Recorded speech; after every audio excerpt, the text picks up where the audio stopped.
Bitcoin broke another record. It's doubled in price in the past month alone. There will be other currencies like it that may be even better. The main currency you've probably heard about is Bitcoin. Its value exploded from around $1,000 at the beginning of the year to $9,000 by November to nearly $20,000 by December. Bitcoin is better than currency in that you don't have to be physically in the same place.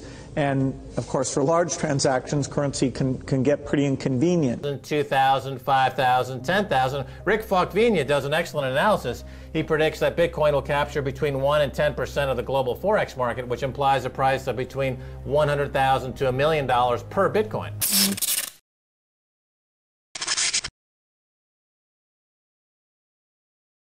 What's up, crypto junkies? It's Jay, and today we're going to talk about crypto, but we're going to talk about it in a little bit different way. Let's rewind here. Why are we all in cryptocurrency? We're in cryptocurrency most likely. The root reason is that we're all fighting centralization.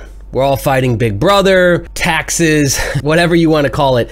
Centralization of money. A lot of us are worn out on old fiat and just the ways of banking over the last, 100 years. Fed was created in 1913, and it's done a pretty shitty job. We're $16 trillion in debt in America. So the interesting thing is we can talk about cryptocurrency all day long, and people want to separate that, right? Cryptocurrency and politics. They're one and the same, because you got to realize and you got to remember we're at the forefront of something very special and something very unique right now. And so what's happening overall in society is they're trying to mute free thinkers. They're trying to get everyone to just fall in line and be a victim. Because when you're in victimhood, you are disempowered. You're weak and you're susceptible to having somebody manipulate your thinking. What cryptocurrency represents is freedom, my friends. That's why we're all here. So everybody that's in crypto, everybody that's watching this, I can assume a lot about you.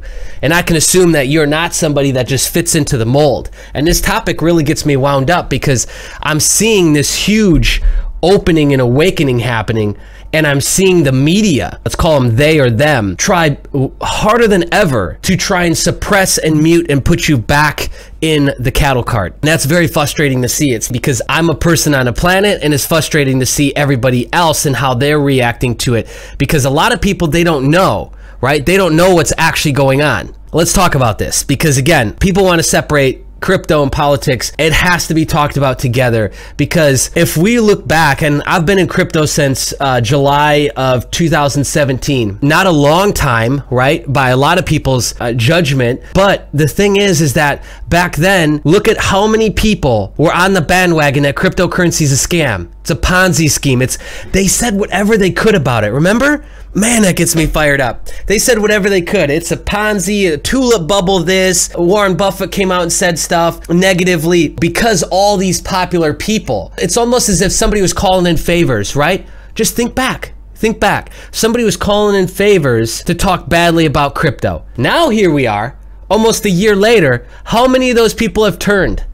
Over half of those people have turned and said, yeah, I guess, blockchain technology, I guess is good. Bitchain technology, they don't even know what the f to call it. Because they were taken so far by surprise on this. Whether it was them as an individual or like this is, again, called in favor. They didn't even know what the names were. They didn't even know what to call it in some of these interviews. That tells me that these people were just on there to just talk and be a talking head to influence price action, to influence the overall market sentiment of crypto. And here we are almost a year later, half those people have turned and said, no, yeah, crypto's good. Crypto's got a lot of potential. And so we've moved away from a lot of the arguments of crypto versus fiat, crypto versus gold, to there's fiat and there's gold and precious metals and there's crypto. It doesn't need to be this against each other. There can absolutely be a place for all of it. But if we're already trying to move away from having cash in our pockets and having everything on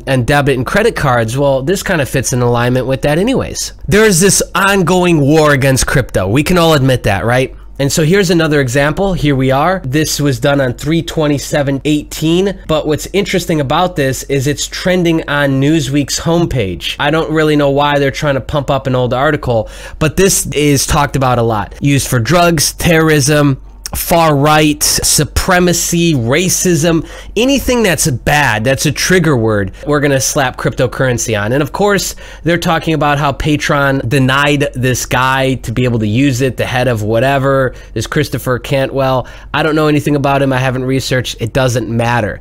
They're once again roping cryptocurrency into a controversy to get price action to change, to get sentiment to change.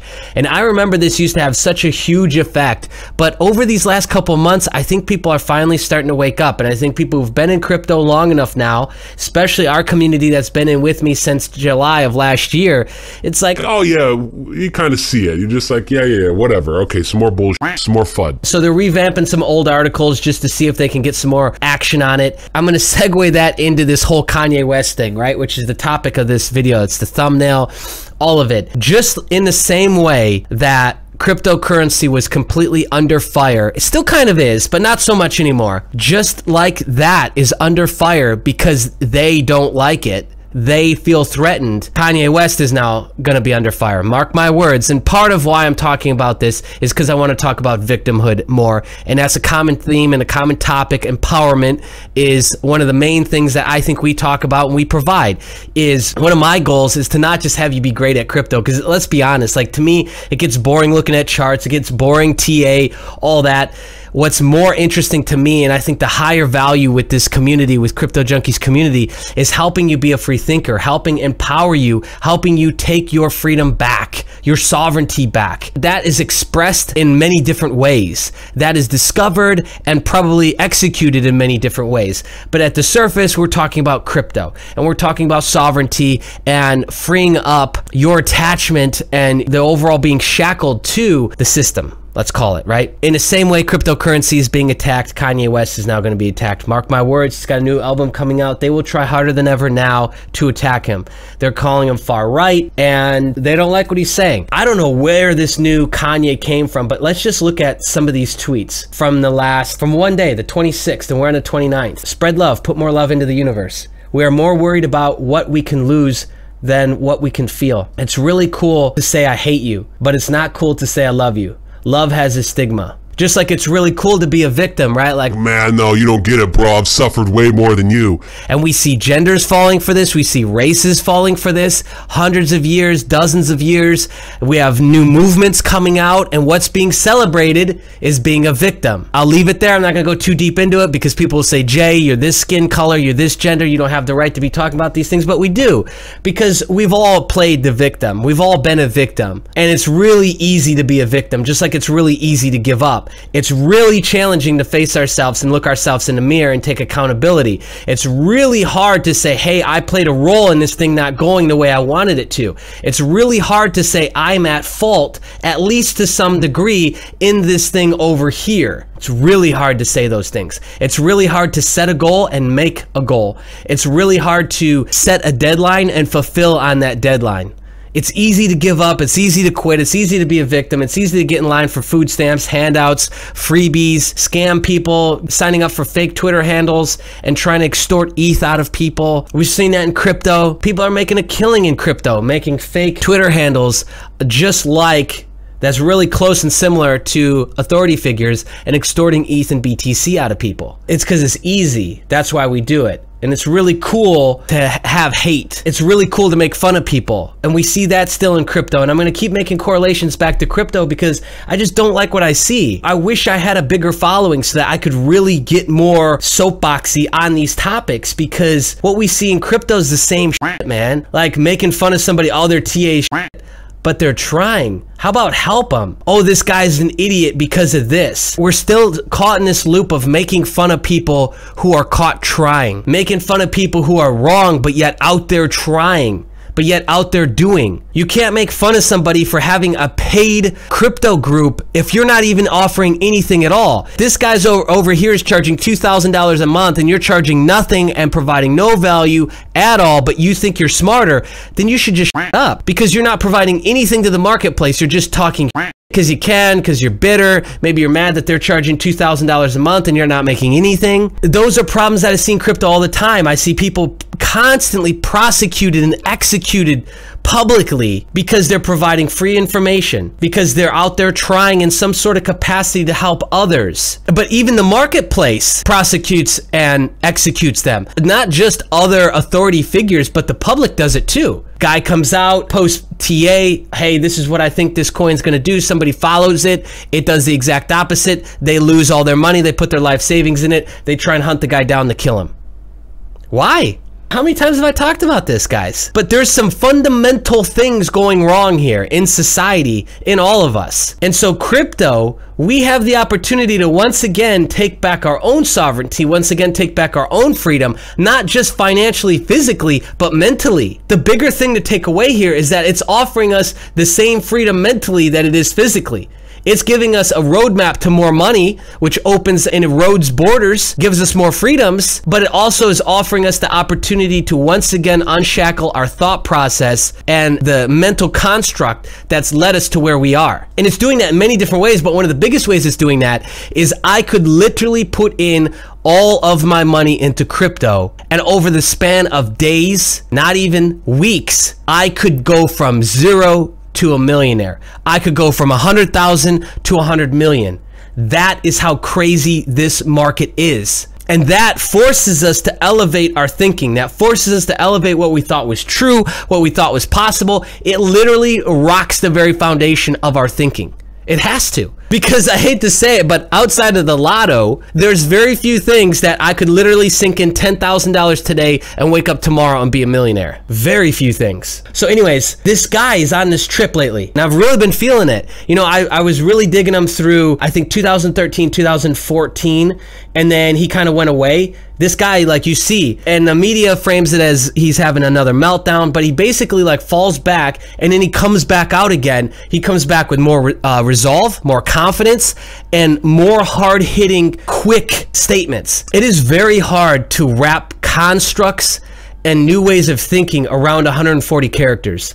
It can be really challenging. I think he's doing a killer job. Another reason why I talk about Kanye a lot is because he triggers people, man.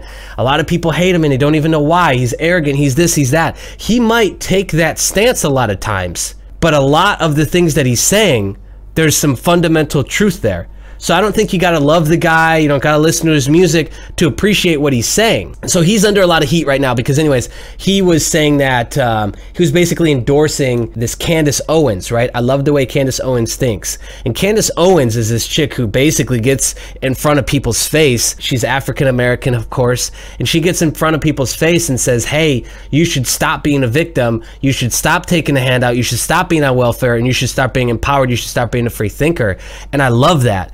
And I think that at the core, that's what crypto offers all of us. Regardless of your gender, regardless of your skin color, tone, whatever, your history, how you were brought up, all of us are enslaved to a degree to our constructs, our truth mechanisms, our biases, and our opinions. And crypto is really something that has rocked that foundation. And so no matter where you came from, no matter what you are forced to think differently through crypto.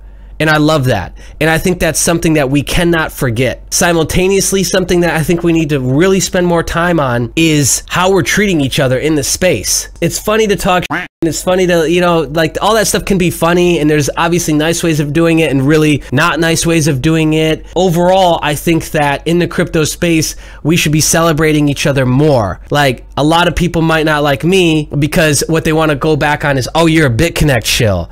Well, cool, man. How many altcoins have you shilled that the fundamentals might suck on? How many times have you been wrong? We've all been wrong at different points, and I admit that I was wrong with those things, but I'm still here because I absolutely know that I can still provide value to a huge demographic of people on this planet, and because I love cryptocurrency and what it represents, and a million other reasons, right? But to be held back by that and just say, I can never talk to this guy, I can never take this guy serious because of this thing in his past is absolutely absurd. You don't do that with your favorite sports players. One of your favorite teams, the kicker, misses this really obvious, easy goal. You don't hold it against them in the whole game, say, that guy, 20 years later, that guy, right? And chances are he goes out and makes a better play in that same game. So time frame wise, you're able to forget about this other thing over here. But just to take a side note, a lot of what I put on YouTube isn't what we're actually doing in the community. If you don't know other things that maybe we've been doing and other calls that we've made simultaneously to what some of the bad calls we are making, you can't make a full judgment on a character, on somebody with partial data. Okay? Anyways, that's my whole rant on that. But mark my words, they'll come after Kanye now harder than ever because he's standing by this Candace Owens who's basically telling people like, hey, stop being a victim. Fun fact, 1.9 million people have gotten off welfare since Trump has became president. So fun fact, right? I didn't even know that. That's a positive thing. That's a good thing. That's a deeper aspect of crypto that I don't think is being talked about enough. And I hope that this video provides you some value, gets you to think a little bit differently than maybe you were thinking before, my friends. See ya. If you like what we're doing on the channel, take a second, hit the subscribe button, click the bell notification. This just in. Crypto Junkies is now over 1,000 people. Over 2,500 people. We now have over 3,000 people. 4,600 have crossed over 5,000 people in our Discord chat community.